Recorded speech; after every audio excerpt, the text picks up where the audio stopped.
Hello friends, welcome to global studies Bangla. Friends, আজ আলোচনা করতে চলেছি দ্য হরপ্পান সিভিলাইজেশন বা হরপ্পা সভ্যতার সম্পর্কে।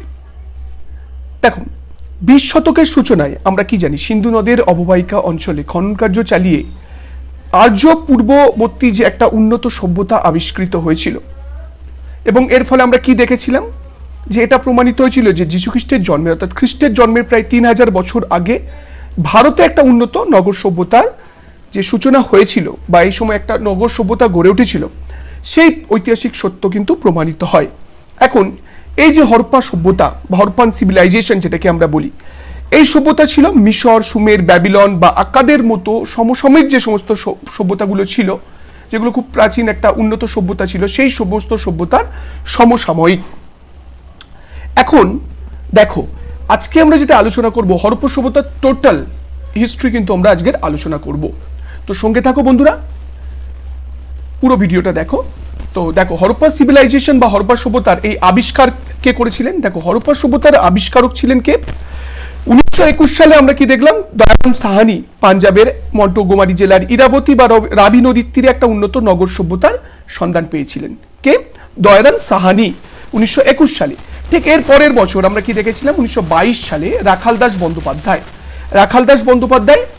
1922 সালে আরো একটি উন্নত সভ্যতার কিন্তু হদিশ পেয়েছিলেন। সেটা কোথায়? সেটা হচ্ছে সিন্ধু নদের পশ্চিম তীরে সিন্ধু প্রদেশের লারকানা বলে একটা জেলা ছিল। এই লারকানা নামক প্রদেশে মহেঞ্জোদারো নামক একটি উন্নত সভ্যতার কিন্তু সন্ধান পেয়েছিলেন। দেখো, মহেঞ্জোদারো ঠিক কোন জায়গায়? এটা, আর হরপ্পা এই জায়গায়। তাহলে এই যে দুটো প্রত্নক্ষেত্র আবিষ্কার হলো, 1921 সালে দয়ারাম সাহানি যিনি হরপ্পা সভ্যতা আবিষ্কার করছেন, আর 1922 সালে রাখালদাস বন্দ্যোপাধ্যায় মহেঞ্জোদারো নামক আরো একটি প্রত্নক্ষেত্রের সন্ধান পাচ্ছে। এখন এই দেখো, মহেঞ্জোদারো কথাটার অর্থ কি? এটা মাথায় রাখবে। মহেঞ্জোদারো কথার অর্থ হচ্ছে মৃতের স্তূপ। এটা একটা সিন্ধু মানে সিন্ধি শব্দ। সিন্ধি হচ্ছে একটা লিপি যার অর্থ হচ্ছে মৃতের স্তূপ। তো এটাও একটা কিন্তু উন্নত সভ্যতার মানে নিদর্শন।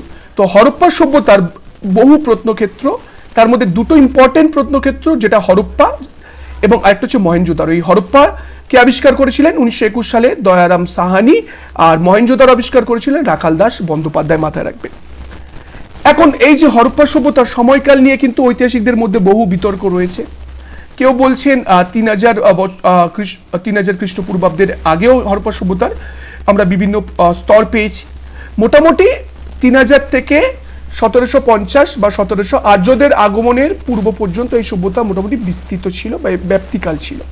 এখন এই যে হরপ্পা সভ্যতা বা সিন্ধু সভ্যতা, এই যে সভ্যতাটার আবিষ্কার করলেন, এই আবিষ্কারের সঙ্গে আরো কিন্তু বহু মানুষ যুক্ত ছিলেন, যেমন sir John Marshall, Mortimer Wheeler, J H. Mackay, Pitt, Frankfort, Rakhaldas Bandyopadhyay, Dayaram Sahni, Nanigopal Majumdar প্রমুখ প্রত্নতত্ত্ববিদদের প্রচেষ্টায় আমরা সিন্ধু এবং তার এই যে আশেপাশে যে সমস্ত উপনদীগুলো রয়েছে, দেখো এখানে সিন্ধুর যে উপনদীগুলো রয়েছে, ঝিলাম, চেনাব, রাভি, বিয়াস, এই যে উপনদীগুলো রয়েছে, এদের আশেপাশে বহু প্রত্নক্ষেত্র কিন্তু আবিষ্কৃত হয়েছে। তো এই যে সিন্ধু সভ্যতা বা হরপ্পা সভ্যতা, এই সমস্ত ব্যক্তিদের প্রচেষ্টায় কিন্তু আবিষ্কার হয়েছিল। ফলে এই যে sir John Marshall, Frankfort, Nanigopal Majumdar, Mortimer হুইলারের মতো প্রমুখ ব্যক্তিদের নামও কিন্তু যুক্ত রয়েছে হরপ্পা সভ্যতার এক্সকাভেশন বা হরপ্পা সভ্যতার আবিষ্কারের সঙ্গে। এখন এই যে হরপ্পা সভ্যতা, এই যে হরপ্পান সিভিলাইজেশন বা হরপ্পা সভ্যতার নামকরণ কিভাবে হলো? দেখো, একটা সময় সিন্ধু নদের যেহেতু তীরে এই সভ্যতা আবিষ্কৃত হয়েছিল বলে এই সভ্যতার নাম ছিল, এই সভ্যতাকে বলা হতো সিন্ধু সভ্যতা। কি বলা হতো? এই সভ্যতাকে বলা হতো সিন্ধু সভ্যতা। কিন্তু সাম্প্রতিক কালে আমরা ভারত এবং ভারতের বাইরে বিস্তীর্ণ অঞ্চলে খনন কার্য চালিয়ে ছোট বড় প্রায় 1500টি কেন্দ্র আবিষ্কৃত হয়েছে। এই সভ্যতার 1500টি কেন্দ্র আবিষ্কৃত হয়েছে। এখন এই যে সিন্ধু সভ্যতার, যেটা আগে মনে করা হতো সিন্ধু সভ্যতা বলা হতো, এই প্রত্নক্ষেত্রগুলির মধ্যে সর্বপ্রথম আমরা পেয়েছি কোনটা? হরপ্পা। হরপ্পা হচ্ছে সবচেয়ে প্রথম আবিষ্কৃত হয়েছিল, তাই এই সভ্যতাকে বলা হয় হরপ্পা সভ্যতা, বা এই সংস্কৃতিকে কি বলা হয়? হরপ্পা সংস্কৃতি। এর এই সভ্যতার বিস্তার বা এই সভ্যতা কত দূর বিস্তৃত ছিল সেটা আমরা জানার চেষ্টা করব। এখন দেখো, এই হরপ্পা সভ্যতা সিন্ধু উপত্যকাকে অতিক্রম করে পাঞ্জাব, বর্তমানে যেটা বেলুচিস্তান, রাজপুতানা সৌরাষ্ট্র নর্মদা উপত্যকার বিস্তীর্ণ এলাকা জুড়ে এই সভ্যতা বিস্তৃত ছিল। মোটামুটি ভাবে আমরা যদি ধরি, পশ্চিম উপকূলে একেবারে ইরান ও পাকিস্তানের সীমারেখা থেকে পূর্বে দিল্লির নিকট আলমগীরপুর এবং উত্তরে জম্মুর কাছাকাছি মান্দা এবং দক্ষিণে গোদাবরী উপত্যকার দাইমাবাদ পর্যন্ত বিস্তৃত। এই সভ্যতা কিন্তু অনেকটা বিশাল এলাকা জুড়ে ছড়িয়ে রয়েছে। যেমন দেখো 12,50,000 বর্গ কিলোমিটার এলাকা জুড়ে এই সভ্যতা কিন্তু বিস্তৃত। কত? 12,50,000 বর্গ কিলোমিটার এলাকা।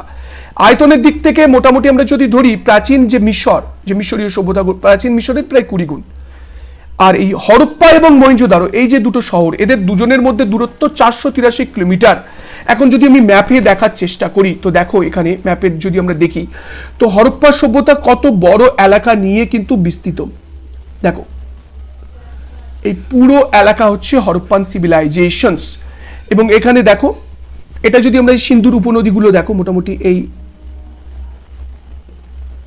এগুলো এই যে সিন্ধু নদ আসছে, এসে আরব সাগরে পড়ছে, এবং এই সিন্ধু নদের আশেপাশে এই সভ্যতাটা গড়ে উঠেছে। এটা হচ্ছে মহেঞ্জোদারো, এটা হচ্ছে হরপ্পা। এখন দেখো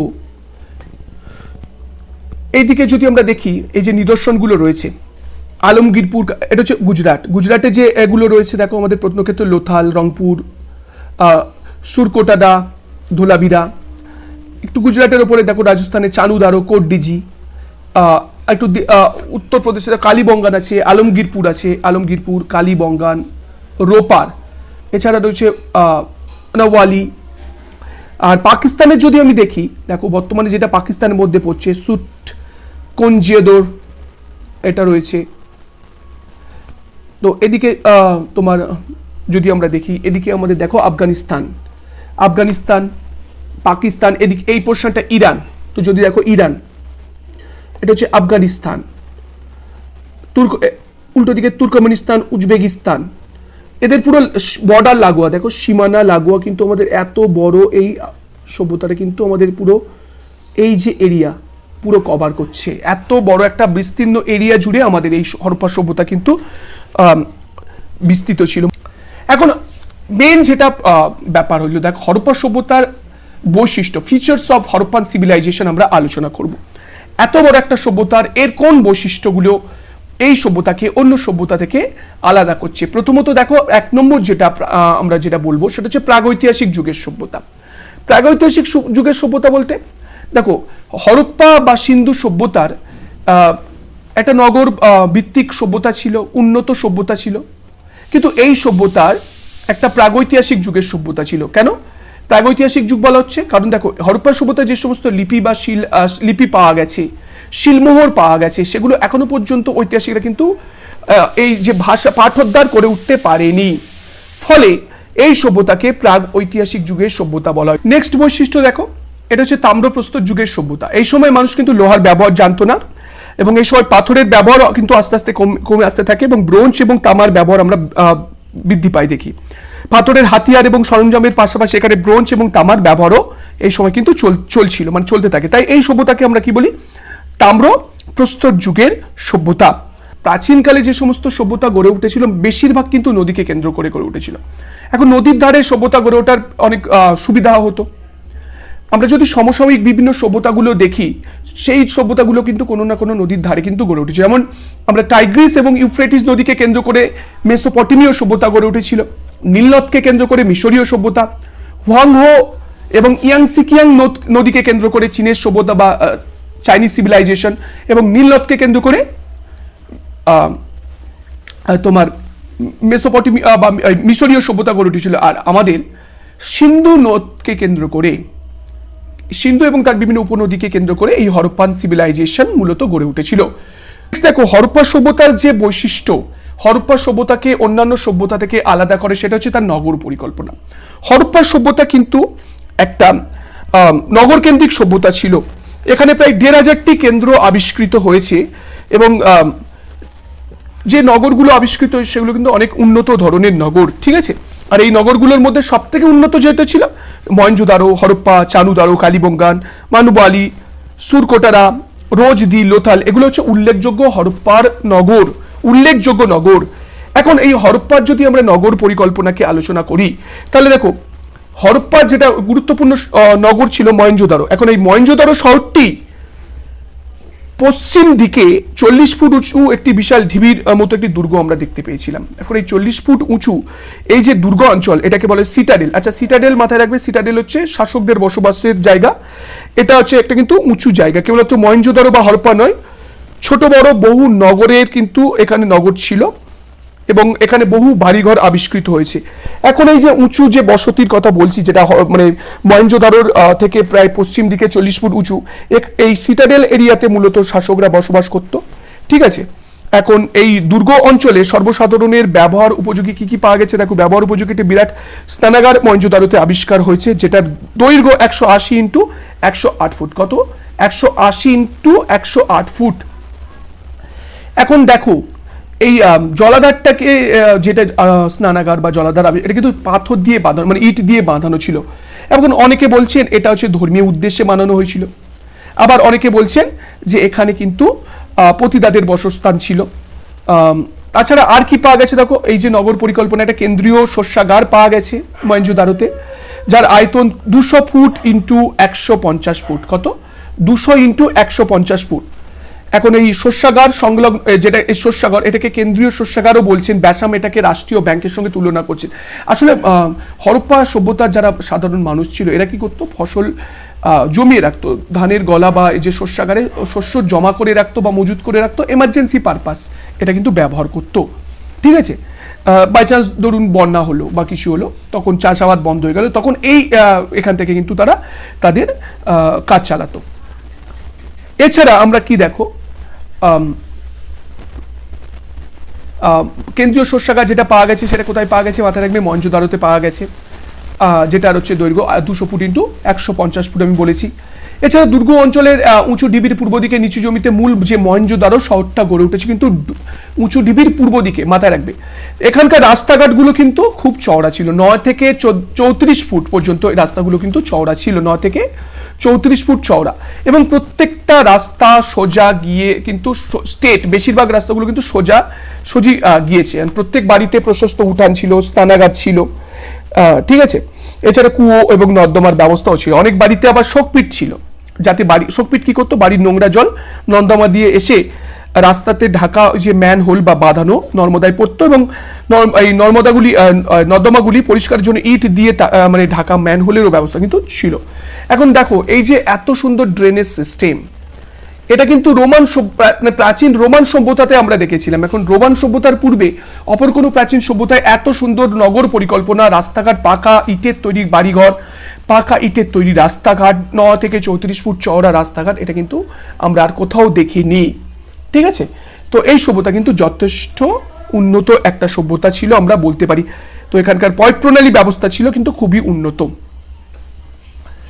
আচ্ছা, নেক্সট দেখো রাজনৈতিক জীবন, হরপ্পার মানুষদের রাজনৈতিক জীবন কেমন ছিল। এখন দেখো এই হরপ্পার যে আমরা নগর পরিকল্পনা দেখলাম, এত সুন্দর রাস্তাঘাট, জল নিকাশি ব্যবস্থা, ড্রেনেজ সিস্টেম, এটা কিন্তু একটা পরিষ্কার প্রমাণ যে হরপ্পায় একটা কেন্দ্রীভূত শাসন ব্যবস্থা প্রচলিত ছিল। এখন কেন্দ্রীভূত শাসন ব্যবস্থা যদি না থাকতো, তাহলে কিন্তু এত সুন্দর একটা নগর পরিকল্পনা কিন্তু বা নগর তৈরি মানে কিন্তু চালানো কিন্তু সহজ হতো না। তাই এই উন্নত বাড়িঘর, রাস্তাঘাট, এগুলো দেখে পণ্ডিতরা অনুমান করছে যেখানে একটা কেন্দ্রীভূত শাসন ব্যবস্থা মোটামুটি প্রচলিত ছিল। এখন সেই কেন্দ্রীভূত শাসন ব্যবস্থা কেমন ছিল, গণতান্ত্রিক ছিল না রাজতান্ত্রিক ছিল, এই নিয়ে প্রশ্ন থাকতেই পারে। কিন্তু এটা সবাই একমত যেখানে একটা কেন্দ্রীভূত শাসন ব্যবস্থা ছিল। অনেকে বলছে এখানে একটা বাণিজ্যিক সংগঠন ছিল, বণিকরা, তারা ব্যবসা বাণিজ্য চালাতো, মানে প্রজাতান্ত্রিক পদ্ধতিতে তারা শাসন করতো।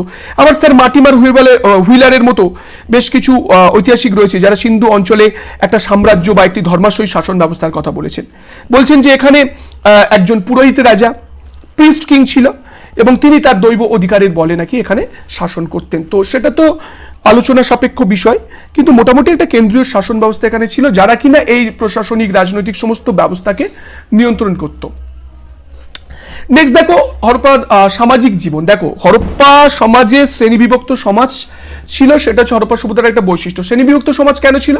দেখো বাড়ি ঘরের যদি আমরা বৈশিষ্ট্য দেখি, উঁচুতে বাড়ি, মাঝামাঝি স্তর এবং একেবারে নিম্ন স্তরের যে বাড়িগুলো পাওয়া গেছে, এটা পুরো সমাজে যে শ্রেণীবিভক্ত সমাজ ব্যবস্থা ছিল তার কিন্তু নিদর্শন আমরা দেখতে পাচ্ছি। এখন শ্রেণীবিভক্ত সমাজের অস্তিত্ব হরপ্পা সভ্যতার অন্যতম বৈশিষ্ট্য।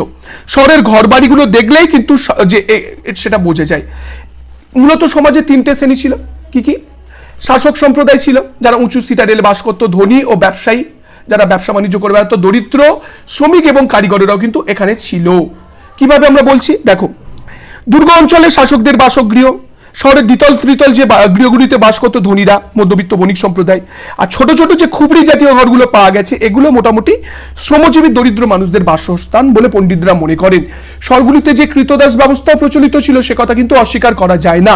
এখন এই যে দিনহীন কুটিরে কারা বাস করতো, স্বভাবত শহরের সব থেকে গরিব মানুষরাই বসবাস করতো, যারা এই ফসল মাড়াই করা, ভারী বোঝা বহন করা বা শহরের জঞ্জাল পরিষ্কার করা ইত্যাদি নানা কাজকর্ম করতো।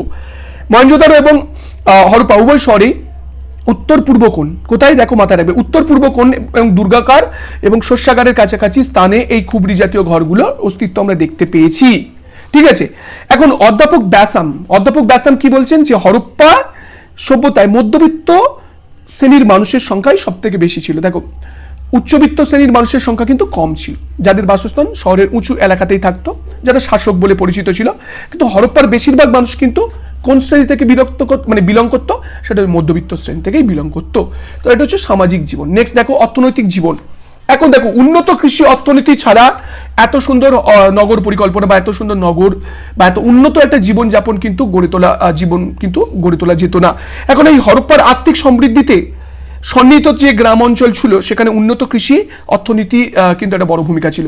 আর উন্নত যে কৃষি অর্থনীতি ছিল সেটা আমরা কিভাবে প্রমাণ পাচ্ছি, এই যে শস্যাগার পাওয়া গেছে, যেটাকে রাষ্ট্রীয় গোলা বলা হচ্ছে, এটা থেকে এখানকার কৃষি অর্থনীতি সম্পর্কে আমরা আরো জানতে পারি। এছাড়া আমরা দেখেছি কালিমঙ্গানে প্রাক হরপ্পা যুগের নাঙলের সন্ধান মিলেছে, এটাও কিন্তু একটা ইন্ডিকেট করে যেখানে উন্নত কৃষি অর্থনীতি কিন্তু চালু ছিল।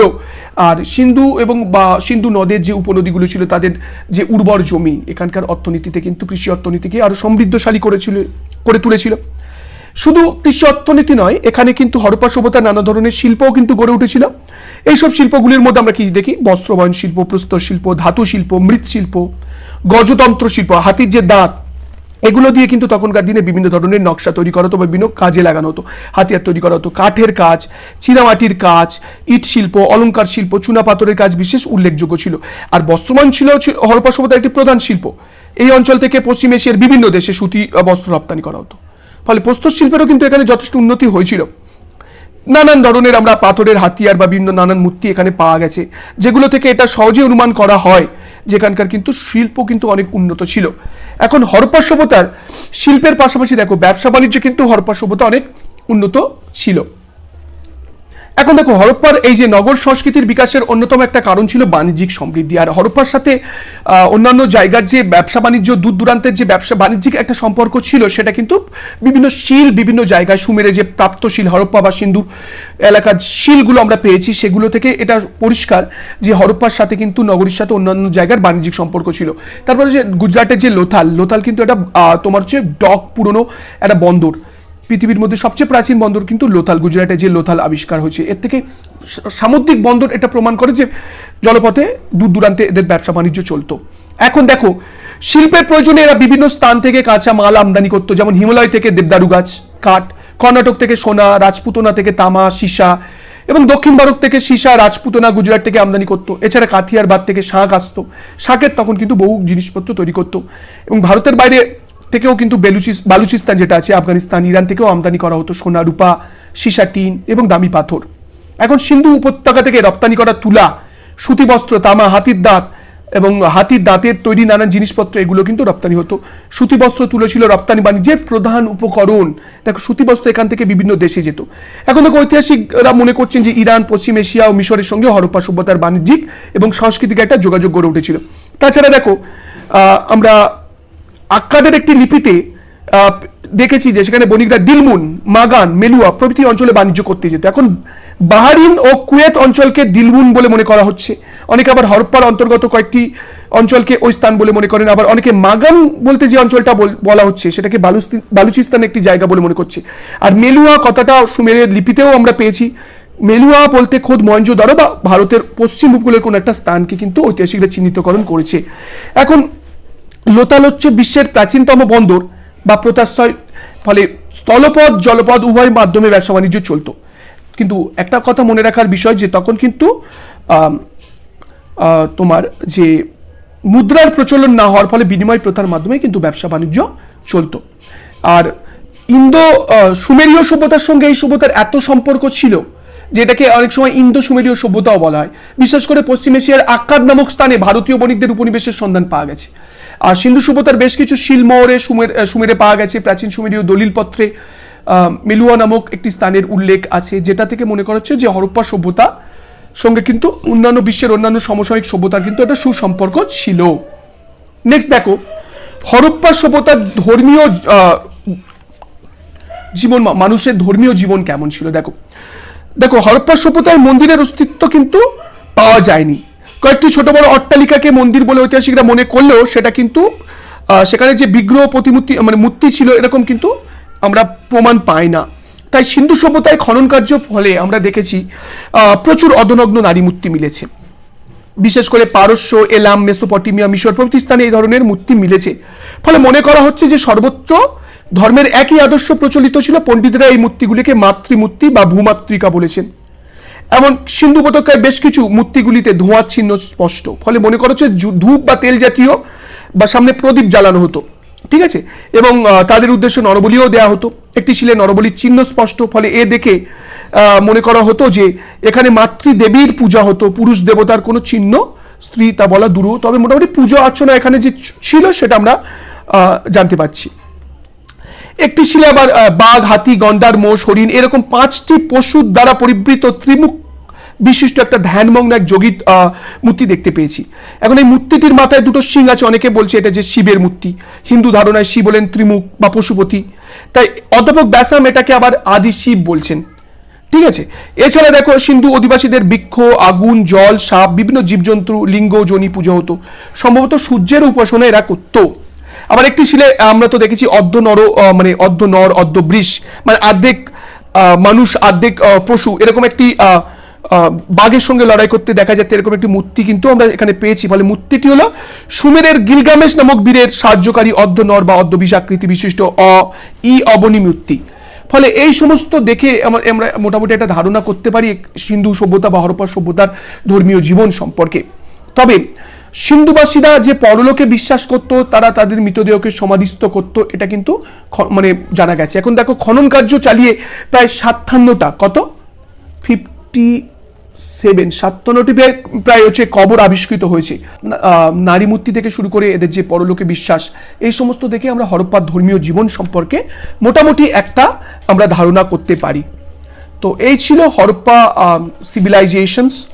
এখন দেখো এই হরপ্পা সভ্যতা দীর্ঘদিনের উজ্জ্বল এবং প্রাণবন্তের অস্তিত্বের পর আমরা কি দেখলাম যে এই সভ্যতা কিন্তু 1750 সালে 1750 খ্রিস্টাব্দ নাগাদ হরপ্পা সভ্যতার দুটি যে গুরুত্বপূর্ণ কেন্দ্র ছিল, একটা ছিল হরপ্পা আর একটা মহেঞ্জোদারো, বিলুপ্তি ঘটে এবং ঠিক এর 100 বছরের বা 150 বছরের মধ্যেই সমগ্র হরপ্পা সভ্যতার কিন্তু অবলুপ্তি হয়েছিল। এখন এই হরপ্পা সভ্যতার কিভাবে অবলুপ্তি হয়েছিল এই নিয়ে নানান মতামত রয়েছে। কেউ বলছে বৈদেশিক আক্রমণের ফলে এই সভ্যতার অবলুপ্ত হয়, কেউ বলছে পরিবেশ চেঞ্জ হয়ে যায় বা ওয়েদার চেঞ্জ হয়ে যাওয়ার ফলে এখানকার মানুষরা অন্য জায়গায় শিফট করে গিয়েছিল, ফলে একাধিক নানান, এছাড়া প্রাকৃতিক বিপর্যয়ের তত্ত্ব রয়েছে।